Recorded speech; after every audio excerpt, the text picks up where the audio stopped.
નમસ્કાર, ખબર ગુજરાત સાથે હું છું આપણી સાથે મહેન્દ્ર। વાત કરીએ સમાચારની તો મહત્વપૂર્ણ સમાચાર સુરતથી સામે આવી રહ્યા છે, જ્યાં સુરતમાં માંડવીના લાખી ડેમમાં યુવક ડૂબ્યો। સુરતમાં માંડવીના લાખી ડેમમાં યુવક ડૂબ્યો, જ્યાં માછીમારી દરમિયાન યુવક ડેમમાં ડૂબ્યો, ત્યારે માંડવીના સથવાવ ગામનો યુવક ડેમમાં ડૂબ્યો। માંડવી ફાયર દ્વારા શોધખોળ કરવામાં આવી હતી, જ્યાં શોધખોળ બાદ યુવકનો મૃતદેહ મળી આવ્યો છે।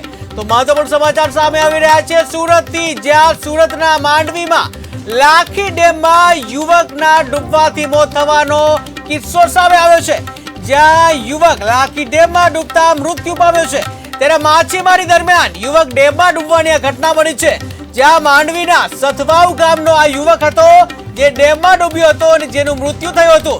ત્યારે માંડવી ફાયર વિભાગ દ્વારા શોધખોળ કરવામાં આવી હતી, જ્યાં શોધખોળ બાદ યુવકનો મૃતદેહ મળી આવ્યો છે। ત્યારે ડેમમાં નાવા જતા યુવકનો મૃતદેહ મળી આવ્યો છે, જ્યાં સુરતના માંડવીમાં લાખી ડેમમાંથી યુવક ડૂબવાની આ ઘટના સામે આવી છે, જ્યાં માછીમારી દરમિયાન આ ઘટના ઘટી હતી, જ્યાં માછીમારી દરમિયાન યુવક ડેમમાં ડૂબવાની આ ઘટના બની છે, જ્યાં માંડવીના સથવાવ ગામનો યુવક ડેમમાં ડૂબ્યો હતો, જ્યાં ડેમમાં ડૂબતા ફાયર વિભાગને જાણ કરવામાં આવી હતી।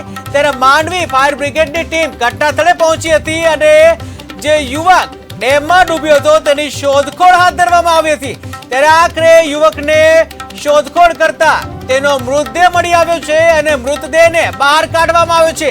ત્યારે વધુ એક કિસ્સો ડૂબવાનો સામે આવ્યો છે, જ્યાં માછીમારી દરમિયાન યુવકનો ડૂબવાનો એક કિસ્સો સામે આવ્યો છે। આ કિસ્સો છે સુરતના માંડવીના લાખી ડેમનો, જ્યાં માછીમારી દરમિયાન યુવક ડેમમાં ડૂબાયો હતો।